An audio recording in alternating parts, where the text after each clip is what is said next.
Well, welcome all. One of the things that most Blackmagic camera owners do is use an external battery to power the camera. The batteries that go inside the cameras don't last a long time, basically due to the nature of the camera itself. So many people opt for V-mounts, and then others also use what is called an MPF adapter, such as I've got there, that allows you to use Sony MPF style batteries of various sizes, and the adapters connect into the 12 volt input on the other side of the camera and provide pretty good performance for fairly long durations. The setup that I've got here will give me close to 3 hours, if not 3 hours of battery life on full-time video recording.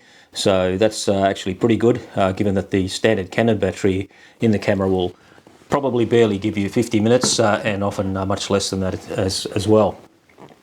Now, the reason I'm talking about this today is that there was a discussion on Reddit recently where people were saying that their SmallRig adapters, one which I've got here, wasn't giving them a very long duration recording time whatsoever, and they were kind of concerned about that. And I made a comment that, well, the one that I've got works for 3 hours without problems. But then I remembered that when I did my tests that I've talked about previously, those tests were actually done with a Andoer brand. You can get these on eBay and whatever else, and there's a lot of similar ones.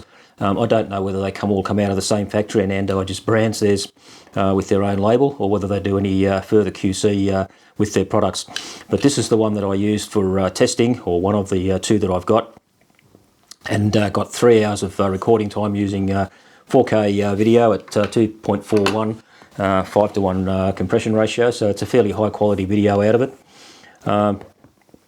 So what I decided to do, in fact, was just compare them and run the test, or repeat the test with the SmallRig one attached to the camera, and see what I get. And what it turned out to be is that after fully charging my IDX SLF50 battery, which is equivalent to a Sony MPF 970, I only got 2 hours 20 minutes before the system died.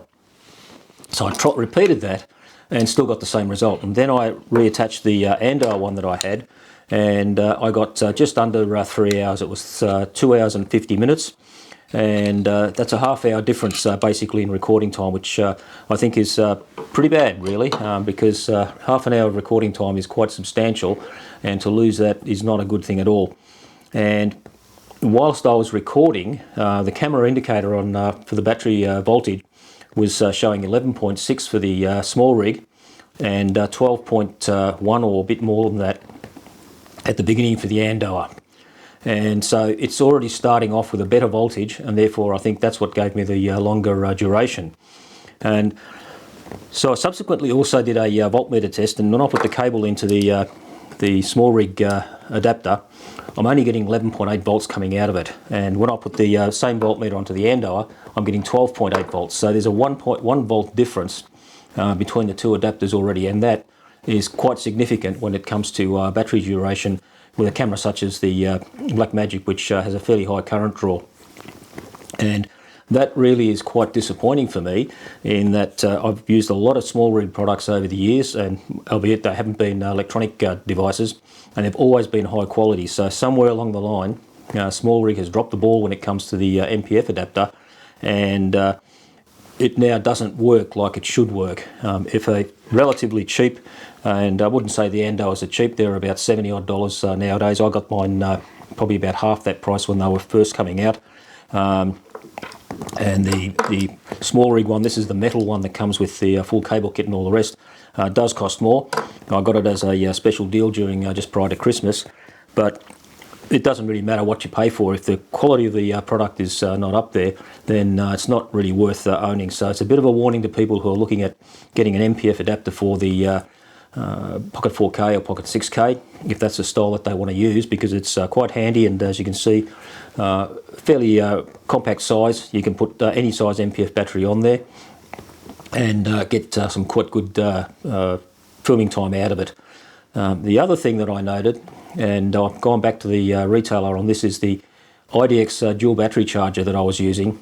It too had actually failed. One half of the battery charging unit wasn't charging properly at all. It was stopping at about 7.9 volts, and the one that was still working was actually only going to about 8.16 volts before turning off.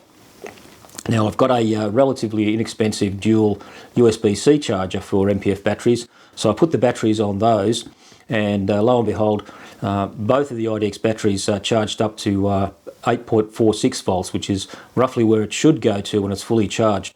So there I've got a rather expensive dual charger from IDX that doesn't perform, and I've got a sort of a rather not expensive but reasonably priced adapter that also doesn't perform the way it should. So it's just a warning out there for others to consider. If you're going to get something like the SmallRig one, run a voltage test on it, and if it doesn't come up to snuff, then I'd suggest taking it back and consider looking at something like the Andoer brand. Now the Andoer brand isn't available everywhere. I don't know if it's over in the US or not, or just Australia, but you can find these ones on eBay and elsewhere that have a fully connected cable that goes into the side of the camera, and some are unlabelled, some are labelled. Beware that I bought one some time ago as a second one, and it didn't do anything. It had 7.4 volts coming out of either side because it didn't actually have proper circuitry in there. So there are some shonky ones around, but that's the thing to check for if you're going to be buying one of these.